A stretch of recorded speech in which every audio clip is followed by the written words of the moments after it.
Olá, amigo. Olá, amiga do Vai Cair na Prova. Tudo bem com vocês? Espero que sim. Sou o professor Fábio Jurachek, mais uma vez, e vamos para a nossa aula número 11. Hoje, a aula da formação dos Estados Nacionais. Nada mais, pessoal, que essa aula vai abordar um conceito que é muito importante para a história na Idade Moderna, na Idade Contemporânea, que é a noção de país, que é a noção de Estado-nação, a nossa noção atual de país. Como a gente pensa um país, como a gente pensa uma nação, quais são os componentes disso tudo. Vale lembrar que a noção de território delimitado, ela sempre existiu em grande parte das civilizações, mas o Estado-nação, né, contemporâneo, moderno, né, com território, com governo, com código de leis, com sentimento de pertencimento, é mais próximo de nós é essa invenção no finalzinho da Idade Média, começo da Idade Moderna. Né? Como eu falei lá passado de Renascimento para vocês, e reitero hoje, a formação desses Estados-nação, do conceito de Estado-nação, o Renascimento, a Reforma Protestante e as grandes navegações, elas acontecem todas concomitantemente, ou seja, acontecem todas no mesmo período.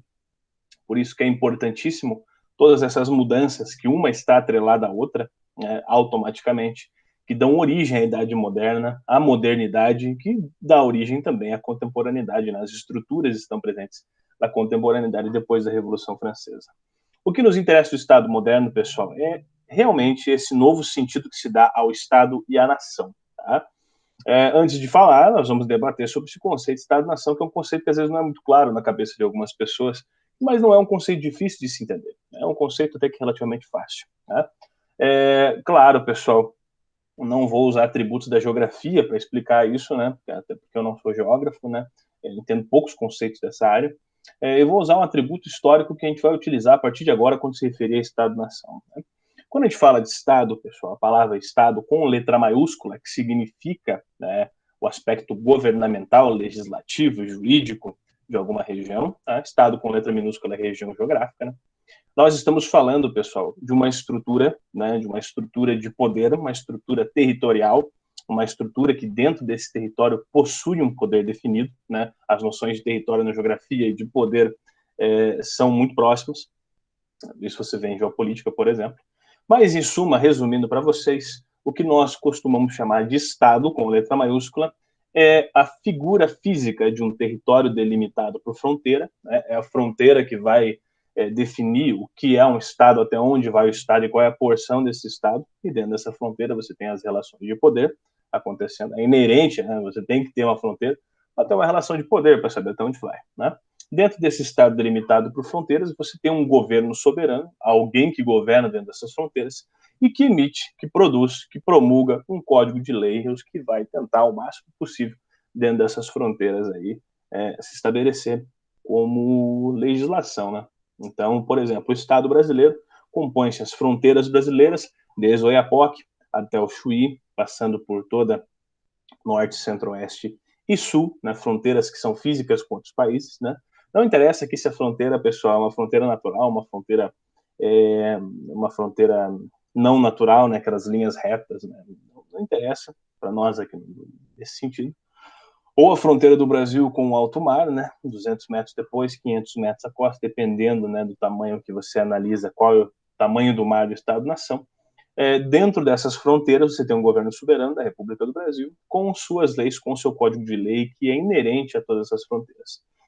Se você olhar para os outros estados, você tem o Paraguai como Estado-nação também, é um Estado soberano, com território, com fronteira com o governo, cometeu um crime lá, não interessa se você... Claro, tem outras medidas que são medidas de expatriação e tudo e tal, mas não vamos entrar nesse mérito. Mas, por exemplo, não interessa se você é brasileiro e cometeu um crime no Paraguai, você está no Estado Nacional do Paraguai, regido sobre as leis do Paraguai, dependendo do seu crime, né? Dependendo do crime, vai ter expatriação, vai ser julgado por outra história.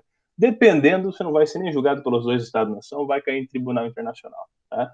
Então, varia muito, né? Mas a gente não vai entrar nesses detalhes. O que você precisa entender, pessoal, é isso. O Estado é a medida física e política da nação. Fronteira definida, governo soberano e código de lei. Ou seja, fronteira, governo e constituição, certo? Por outro lado, né? E entenda bem essa legislação que você vai entender o que eu estou falando. Não é só a lei do pode e não pode, mas também leis que unificam esse Estado, como moeda, como taxa alfandegária, como imposto. A gente já fala sobre isso. E por outro lado, você tem a nação, né? O sentimento de nacionalidade. A nação, pessoal, é um pertencimento ao Estado, né? Só que esse pertencimento ao Estado não pode ser confundido com patriotismo. Patriotismo é uma visão subjetiva desse pertencimento. É um amor incondicional à pátria que você considera que pertence, né? Mas o pertencimento é você pertencer a determinado povo que compõe essa nação, tá? Historicamente e culturalmente. Tá? Esse nacionalismo, tá, que é uma ideologia muito forte no século XIX, né? Os nacionalismos que você escuta no século XIX eles vão ter mais força, mas existe já esse senso de pertencimento. Né? Eu pertenço a um Estado francês, eu pertenço ao Estado inglês, eu pertenço ao Sacro Império Romano Germânico, pertenço ao governo dessa tal dinastia, desse tal rei, desse tal código de lei. Tá? Era uma noção, pessoal, que não existia na Idade Média, porque não havia uma noção muito clara de reino ou de Estado, tá? Porque as pessoas estavam presas ao feudo, à vila, as situações mais locais, né? A entidades políticas mais locais. Tá? E essas noções, então, de pertencimento cultural histórico da nação e a noção física de território, a noção física de governo que compõe o Estado, vão nascer com esses Estados nacionais modernos. Claro que vão sofrer mutações ao longo da história, principalmente no século XIX e XX, mas esse é papo para nossas próximas aulas, meu Deus. Tá? Dito isso, pessoal, a gente vai entender como que se formou esse Estado-nação. Não é difícil de se entender. Mas a centralização, pessoal, política do fim da Idade Média era uma coisa que interessava a vários setores da sociedade. Lembrando que antes, na Idade Média, antes das cruzadas e de todo o movimento comercial que aconteceu, vivia-se um mundo feudal, ou seja, que não havia centralização política. O poder em determinado reino era totalmente fragmentado em senhores feudais. Só que esses senhores feudais começaram a perder poder político a partir das cruzadas e a partir do renascimento comercial, de tudo que veio ao longo disso, né? As sucessivas guerras, como as guerras dos 100 anos, as pestes, a mortalidade e assim sucessivamente. Isso fez com que as famílias reais, que existiam, mas não tinham tanto prestígio e poder político, voltassem a acumular poder, né? Principalmente porque existia uma classe social, que nessa época já era uma classe hegemônica, a burguesia, que, queira ou não queira, precisava da figura de um Estado centralizado, de uma moeda única, de taxas alfandegárias, de protecionismo, para conseguir sobreviver e se tornar uma parte constituinte desse Estado. E agora não é mais um Estado rural, mas é um Estado comercial. O rei precisa de alguém que mova esse Estado, mova a economia desse Estado, num novo sistema que está surgindo, um novo sistema que a gente vai ver bem no finalzinho da aula, é o mercantilismo. Então, uma mão lava a outra, né, meus amigos? Uma mão lava a outra, e burguesia e a realeza começam uma pequena aliança, um pequeno relacionamento que vai se romper 200, 300 anos depois com as revoluções burguesas, mas que é importante que você entenda. Então, as duas maiores interessadas na centralização são a realeza e são a burguesia. A realeza, por si só, é isso, né? Passaram anos com um papel coadjuvante, né? A gente pode dizer assim, no mundo feudal, e agora volta ao papel de líder de hegemonia, né? Ela vai tentar centralizar o máximo possível das decisões em torno da sua própria mão, né, dos seus próprios desígnios, para formar um Estado muito centralizado, que futuramente seria chamado de Estado absoluto, ou seja, que os reis ou soberanos tinham todo o poder em suas mãos, concentravam todo o poder, inclusive de vida e morte, né, dentro do seu Estado. Para eles era interessante isso, e para conseguir fazer isso, eles se aliam com a burguesia, a classe que vai render para esse Estado certo status econômico, né, como você consegue perceber. A burguesia também precisa dela, mas a gente já vai falar. E usando principalmente nobres feudais e famílias falidas, né, e também a própria Igreja Católica, que perdeu muito prestígio, pessoal, com o Renascimento, com as novas ideias, ou com a Reforma Protestante também, né, nesse mesmo período, eles vão conseguir usar essas duas classes que antes eram hegemônicas como manobra para conseguir se estabelecer. Vão sufocar os nobres, né, vão trazer esses nobres para trabalhar com eles, né, para serem subjugados a eles nos grandes palácios, como acontece na França de Luís XIV, por exemplo.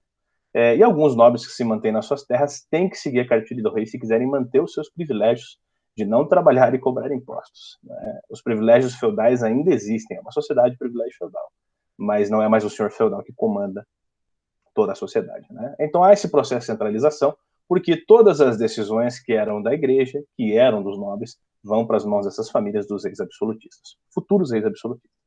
A burguesia queria isso porque a figura de um Estado centralizado e organizado trazia novas perspectivas e boas perspectivas para essa nova organização, para o novo comércio, né? As taxas alfandegárias, a cobrança de taxas alfandegárias de produtos que vinham de fora nesse novo Estado, para que a burguesia local conseguisse vender mais, com preço mais barato. Você tem tarifas alfandegárias, né, que são essas tarifas que se colocam em cima, protecionismo comercial que une tarifa alfandegária com essas questões de produtos que entram fora. Tá? Tu tem a unificação de moeda para facilitar as trocas, tu tem investimento estatal em infraestrutura que vai permitir que a burguesia seja grande investidora, grande acionista de alguns descobrimentos estatais, como, por exemplo, as grandes navegações entre Portugal e Espanha. Então, para eles interessa muito isso, porque essa organização do sistema econômico é sinônimo de lucro para os caras. Então, os caras vão apoiar o rei e vão significar o grande porto financeiro e de infraestrutura do rei. Tá? Para a nobreza e para o clero, a centralização política foi a única maneira, se ficar próximo ao rei ou ficar próximo à burguesia, é a única maneira deles garantirem os seus privilégios adquiridos faz anos. Né? Não seriam mais hegemônicos, mas seriam privilégios, né, do caso de cobrar impostos sobre as pessoas, como o caso da nobreza, isso é o privilégio de se manter ainda como religião de Estado e ter certa importância nas decisões. O rei absoluto ele precisava também da igreja para justificar o seu próprio poder, né, como sempre existiu, e que vão se montar novas, vão se atualizar teorias, né, aquelas teorias que nasceram lá com Clóvis no Reino Franco, a gente já viu isso aí por sinal, de justificativa do poder real. A igreja, de certa forma, tinha esse importante papel, mas ela ia ter que estar subordinada ao rei, né, coisa que nunca existiu antes na história. Da mesma maneira, os nobres. A gente vai ver isso um pouquinho melhor quando a gente falar do maior Estado absolutista que já surgiu na história, né, o mais representativo Estado absolutista da história, que é o Estado francês dos Bourbons, né, dos Luíses. Mas depois a gente fala sobre isso. Dentro disso, pessoal, tá, não surge do nada o Estado Nacional. Existia toda uma corrente filosófica e política na Europa que apoiava esse Estado Nacional. Apoiava e os dizia que era muito sensato estabelecer um Estado centralizado, um Estado de governo forte, de governo autocrático, até mesmo pela própria organização do país, para que o país atingisse um certo nível, né, de organização. Esses caras que escreveram sobre isso, nós denominamos de teóricos do absolutismo. Né? Existem vários deles. Nós vamos destacar aqui 4. Sendo que desses 4, 2 têm as ideias parecidas que formam uma ideia só. Vamos bem ali, bem tranquilo, entre esses 4, porque eles são muito importantes para vocês entenderem toda essa ideia. Tá? Vale lembrar que esses 4 nasceram em civilizações que estavam se estabilizando a nova ordem, né? Saindo do feudalismo, se estabilizando essa ordem comercial. Então, normalmente eram civilizações que tinham problemas de organização política muito grandes. Então, o escrito deles é fruto dessa desorganização. Então, grande parte desses caras achava que, às vezes, você abdicar a sua liberdade é melhor do que viver num estado desorganizado. Por isso, defendiam governos e regimes que eram bem autocráticos, bem ditatoriais, embora a ditadura é uma palavra romana que não se aplique muito bem a esse caso, mas o sentido é muito parecido. Tá? Vamos falar de absoluto, né, para dizer que não tinha representatividade política de todo o povo. Desses caras, um dos primeiros e um dos mais importantes, o Thomas Hobbes, né, o famoso filósofo contratualista, né, ele que é o cara que dá a primeira ideia nessa história de contrato social, né, vai ficar muito famoso com Rousseau, contrato social, mas Rousseau e Hobbes não tem nada a ver um com o outro. Tá? Hobbes era inglês, né, vivia numa Inglaterra totalmente desorganizada depois da Guerra dos 100 Anos, né, que vivia ainda esse problema da Guerra dos 100 Anos ainda, que vivia a instalação, né, de uma monarquia absolutista, e ele defendeu essa monarquia absolutista, né, a partir do princípio, usando um princípio, uma máxima que era romana, chamada que era o lobo, o homem do próprio homem. Isso é uma frase romana, tá? E ele falava que o Estado centralizado era uma maneira natural, pessoal, de se regular a sociedade, porque o homem em si é mau, né? O homem quer destruir o próprio homem. Então, para não correr o risco, pessoal, claro, eu estou falando muito em linhas gerais, tá? Para não correr o risco dessa sociedade entrar numa situação, um vórtice totalmente horrível por conta disso, nós vamos abdicar de nossa liberdade e vamos doar essa liberdade a um Estado centralizado. Ele comparou esse Estado a um Estado que vigia, a um Estado que mantém ordem através de políticas de prisão, coerção, punição, que é o Estado teocrático, ao Leviatã. Você que não conhece o Leviatã, depois você dá uma googada aí para você ver o rosto do bicho. É um monstro bíblico que tem várias cabeças. Ele que parou o Estado, esse Leviatã. Se tem várias cabeças, tem vários olhos. Se tem vários olhos, tem vários aspectos de vigia. Tá? Esse livro, o próprio livro que ele descreve, esse estado centralizado, é chamado de O Leviatã. Então lembre bem desse cara, vocês vão falar dele em filosofia, se já não falaram. Né? Além dele, você tem um dos caras que é mais importante, o primeiro cientista social da modernidade, considerado Nicolau Maquiavel. Esse aí, por muitos anos, foi levado como um cara muito maligno, né? Até o seu nome na literatura foi indicando algo muito mal, algo muito escabroso, mas não é bem assim que funciona. Maquiavel era florentino, tá, pessoal? Nasceu no reino de Florença, numa época que a Itália era totalmente dividida em vários reinos, e uma Itália muito conflitante, onde existiam diversos golpes de Estado entre as dinastias. Maquiavel era amigo, né, do rei florentino, do príncipe florentino, Lorenzo de Médici, e resolveu escrever livros, né, sobre guerra, sobre política e sobre, principalmente, tá, a problemática da moral e da ética na política. Tá? E um dos seus mais famosos livros, tirando o Arte da Guerra, né, umas releituras de outras obras de guerra, não vamos falar agora, nós temos o Príncipe, que é o principal. Né? Esse O Príncipe, em linhas muito gerais, ao que interessa para nós, a nossa análise aqui, é um livro que considera-se um manual de instrução para príncipes manterem o poder. Ele fala sobre a postura do príncipe em relação aos seus cidadãos, em relação às suas escolhas. Segundo Maquiavel, esse príncipe ele deve manter o poder a qualquer custo, tá? E deve traçar qualquer tipo de artífice, né, que seja assassinar, que seja convencer, que seja persuadir, para manter o poder. Tá? É um guia de como manter um poder num mundo tão hostil que é o mundo da política. Né? É dele a famosa máxima, os fins justificam os meios, que significa exatamente isso. Tá? Os fins, que são seus objetivos, né, justificam tudo que você fez entre esse meio para alcançá-lo. Tá? Ou seja, não interessa qual artimanha você usou. Se você atingiu o seu objetivo, você justificou todo o seu traçado. Foi tratado, né, de maneira muito maquiavélica, como o próprio nome diz, não estou me lembrando do nome, por anos seguintes, como Maquiavel sendo um cara mau. Mas a intenção dele é realmente separar política de moral. A moral, o certo e errado, serve para outras coisas. Na política não existe moral. Na política, às vezes, você faz o errado considerado errado para manter o poder. Tá? E isso tende a ser justificável, porque manter o poder não é uma coisa que pessoas boazinhas fazem, né? Que pessoas de bom coração podem fazer. Então ele vai separando, pessoal, moral e política. Se precisar fazer, você faz. Em relação à postura do rei, além de os fins justificarem os meios que ele adotou para chegar lá, você tem outras máximas como o rei não deve ser odiado, ele deve ser temido. Quando você odeia alguém, você não o respeita. Temer um rei é o respeitar e temer as suas ações, caso você o desobedeça. Né? E também várias outras ideias, como um rei deve simular ser um cara virtuoso, um cara, a virtude para Maquiavel é uma outra história, tá? Mas leve como a gente entende mesmo. Simular virtude, simular boas ações, boas expectativas, e dissimular as más expectativas e os maus hábitos. Né? Simule ser uma pessoa boa, dissimule seus atos desprezíveis, porque o povo precisa ver o seu ato bom. Você precisa convencer esse povo. Né? Maquiavel é o cara que analisa a política real numa Itália totalmente fragmentada. Se quiser manter o poder, tem de seguir esses princípios, que nada tem a ver com certo e errado. Princípios políticos não tem certo, não tem errado. Tem que manter o poder. Tá? Isso serviu para um manual para um rei absolutista. Né? É quase um manual de um rei absolutista para ser seguido. Além desses dois caras, nós temos outros dois, que são dois religiosos, chamados Jean Bodin e Jacques Bossuet. Né? Os dois são franceses e são pais conjuntos da teoria do direito divino dos reis. Jacques Bossuet, por sinal, era o pároco, o pároco do Palácio de Versalhes e o padre particular de Luís XIV, o maior exemplo de rei absolutista da história. Né? Jean Bodin tinha uma ideia de que o rei, né, era tão divinizado porque ele não podia ser julgado por tribunais mundanos. Você não pode julgar o rei porque quem escolheu o rei não foram vocês, foi Deus, seriam escolhido. Então, sem julgamentos a conduta do rei. Jacques Bossuet vai lá, incrementa mais um pouco e fala: o rei é rei porque Deus quis. Deus sabe que a família dele é escolhida, tem aquela velha noção do sangue azul ainda, né, na cabeça de todo mundo.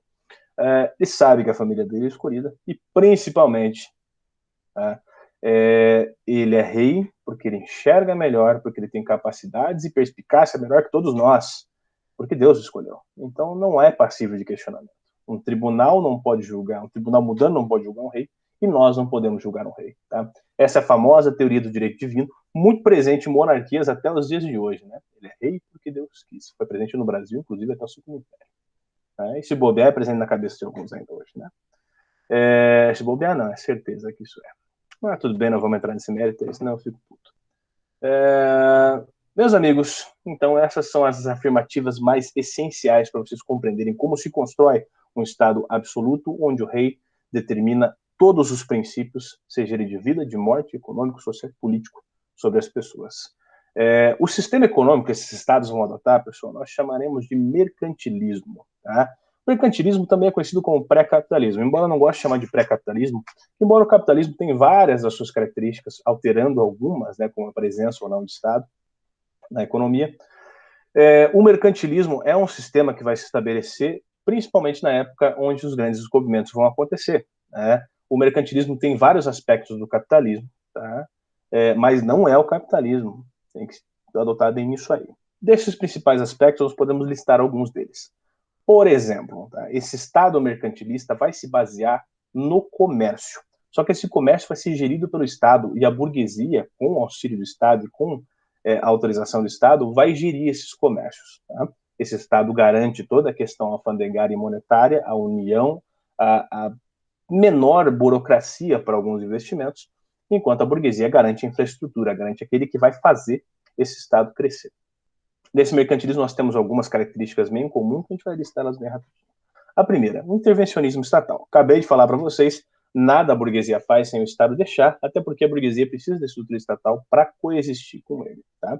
O segundo, protecionismo alfandegário. Produtos que vêm de fora recebem uma carga de imposto na entrada, na alfândega, que normalmente, que hoje são aqueles estabelecimentos de fronteira, para que esses produtos que vêm de fora entrem um pouco mais caros nas prateleiras do que os produtos de dentro, porque eles precisam valorizar toda a produção nacional em detrimento da produção de fora, a valorização da burguesia nacional, do produto nacional. Tá?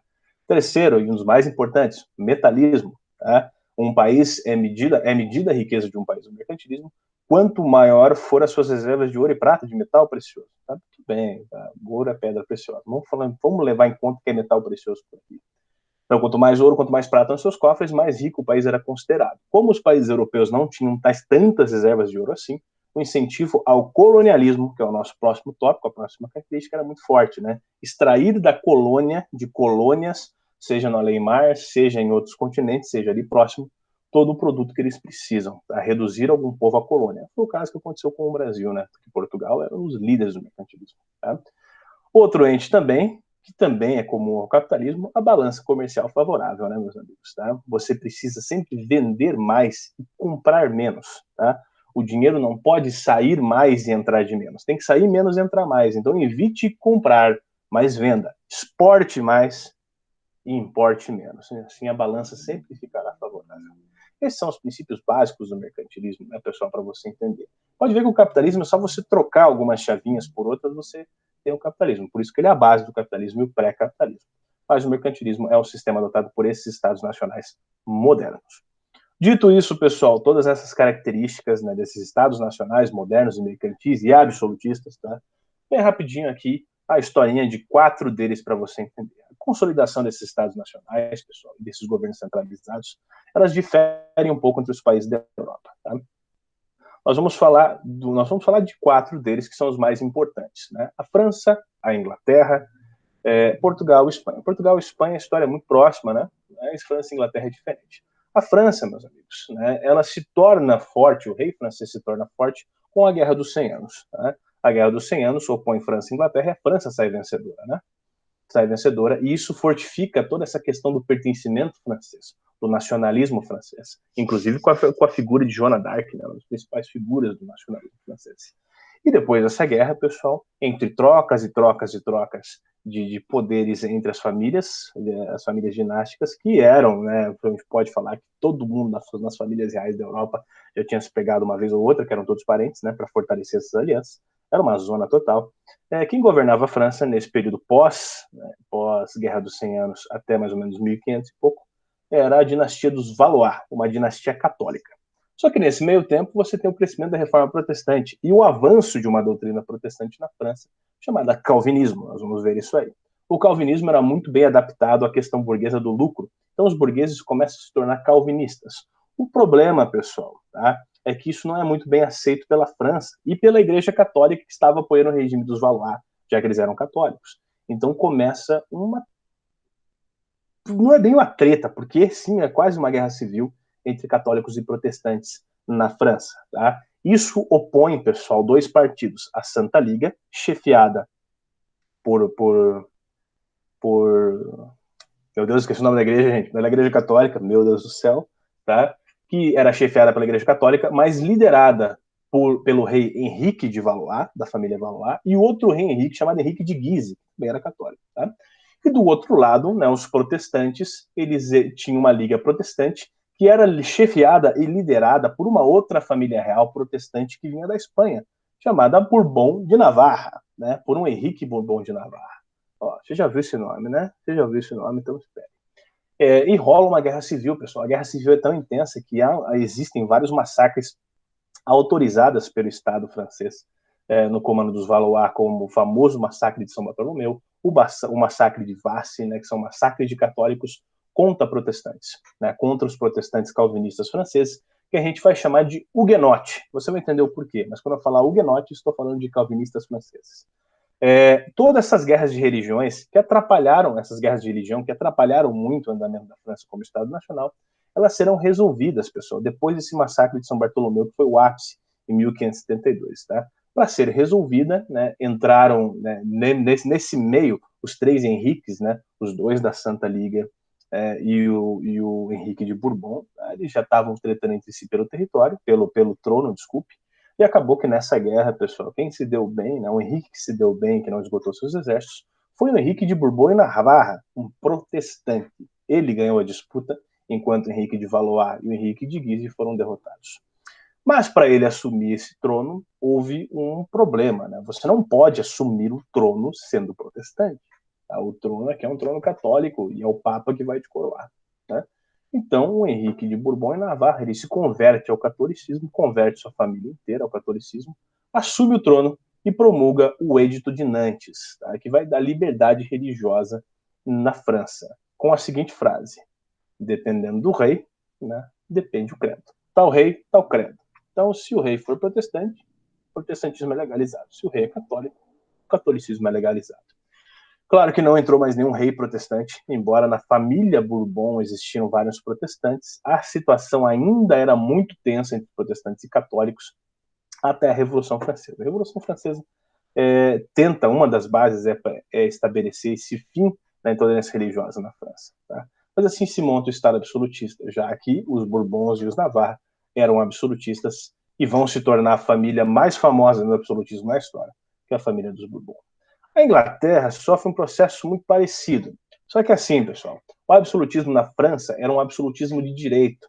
Os Valois eram absolutos, os Guise eram absolutos e os Bourbons eram absolutos. Na Inglaterra, desde 1215, quando João Sem Terra, irmão do Ricardo Coração de Leão, guerreou com a França e perdeu as terras que eram da Inglaterra na França, a Normandia, né, onde os aliados desembarcam no dia D, lá na Segunda Guerra Mundial.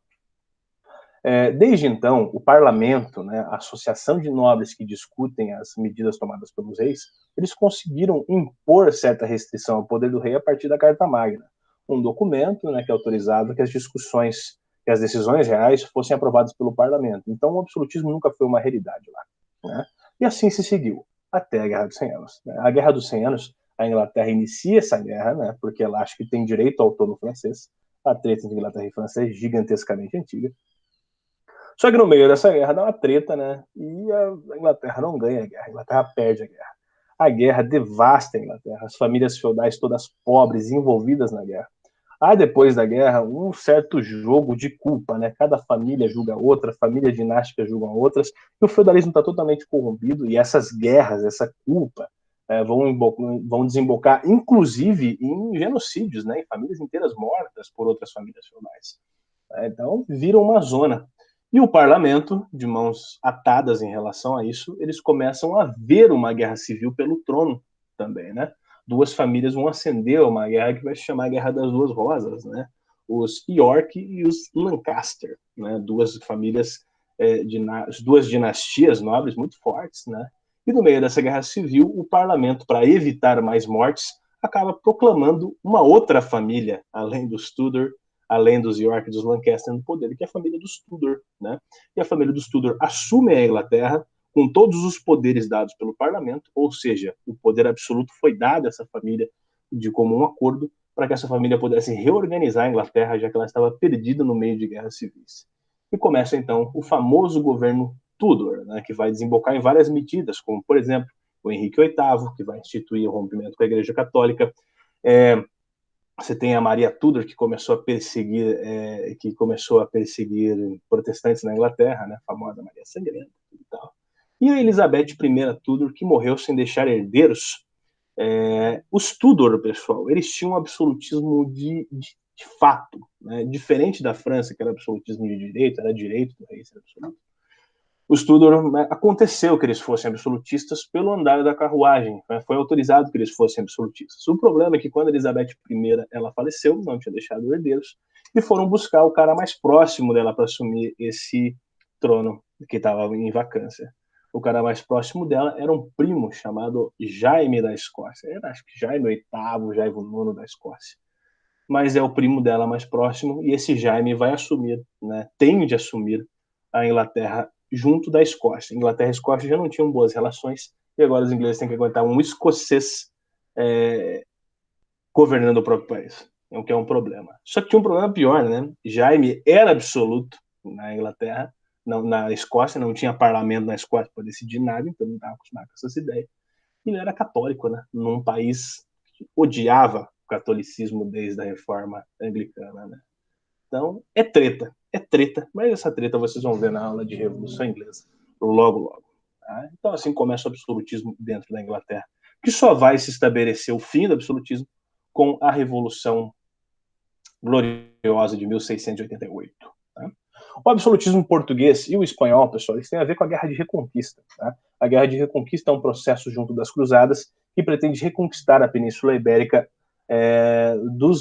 reconquistar os reinos cristãos na Península Ibérica da invasão muçulmana de 700 do século XVIII, do século VIII, né? 711, eles chegam até a Península. E conforme eles vão conquistando, desde 1100, pessoal, eles vão fundando reinos cristãos de novo, né? Famosos reinos das Astúrias, o reino de Córdoba, o reino de Barcelona, o reino da Catalunha, muda de nome, né? O reino de Aragão, e assim vai. Quando eles vão expulsando isso. O reino de Leão, que era um reino logo acima ali, onde hoje é as Astúrias, né? No norte da península, um cidadão chamado Henrique de Borgonha, né, eu não tenho até o nome dele porque eu esqueço, ele ganhou do Afonso de Leão um território logo abaixo, né, que era um antigo território romano conhecido como Condado Portucalense. Tá? Ele ganhou aquilo lá para converter em um feudo. Tá? Esse Condado Portucalense, que é hoje bem no norte de Portugal, viria a ser o que a gente chama de Portugal. E os Borgonha governaram ali, pessoal, até 1383, quando faleceu, né, o último Borgonha, e não tinha um problema na sucessão. Foi a partir, então, de uma revolução que um mestre chamado Mestre Dom João de Avis, né, se estabeleceu como o rei a partir da famosa Revolução de Avis. Né? Foi um levante que levou essa dinastia de Avis até lá. Essa dinastia de Avis foi responsável por estabelecer todas as mudanças que o Estado Nacional precisava, estabelecer fronteira, tá? Estabelecer o Estado Nacional como Estado forte, estabelecer um código de lei, estabelecer, né, medidas que vinham unificar a moeda, unificar taxas alfandegárias, e a partir de 1383, Portugal se torna o primeiro Estado Nacional da Europa moderna. Portugal era o primeiro, é por isso que Portugal saiu muito mais cedo para o mar do que outros países, como a França, que teve que resolver guerras de religião, como a Inglaterra, que teve que resolver também suas tretas dinásticas com a Guerra dos 100 Anos e depois com os Tudor e com os Stuart da Escócia. Então, Portugal saiu na frente, de certa forma. Do outro lado, pessoal, enquanto Portugal, em 1383, com o Dom João de Avista, estava ali já num processo longo, a Espanha estava atolada ainda em vários reinos, né? Mas estava atolada ainda com a presença moura muçulmana no seu território. E foi só a partir, pessoal, da união desses vários reinos, né? Essa união se dava a partir de casamentos. Então, os reinos de Leão, de Castela, de Aragão, eles começaram a se unir a partir desses casamentos. E os últimos dois reinos a se unir, pessoal, foram o reino de Castela e o reino de Aragão. Tá? Isabel de Castela casou com Fernando de Aragão, tá? E formaram só um único reino, né? De Castela e Aragão. Esse reino de Castela e Aragão foi lá e derrotou o último reduto muçulmano na Península Ibérica, que era o reduto de Granada, hoje bem no sul ali, né? Na Espanha, no Estreito de Gibraltar e tudo e tal, cidade de Andaluz, meio próximo da cidade de Andaluz.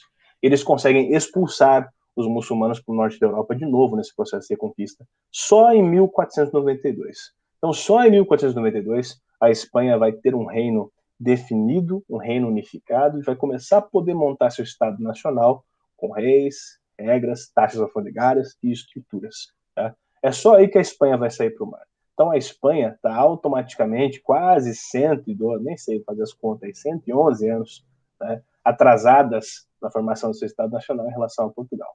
Mas, mesmo assim, são os dois primeiros estados da Europa a unificarem seus estados nacionais, tá? E terem governos fortes, centralizados e brutos. Por isso que eles saem para a conquista do mar primeiro, antes da França, obviamente, antes da Inglaterra, que toma um caminho diferente, e também até mesmo antes da Holanda. Tá? Então é isso, pessoal. Essa é a nossa aula de absolutismo. Espero que tenham todos compreendido. Qualquer dúvida, estamos à disposição de vocês, sem problemas. Mais detalhes e algumas outras coisas nós tiraremos na aula de resolução de exercícios. Até mais, tchau, tchau, fiquem bem.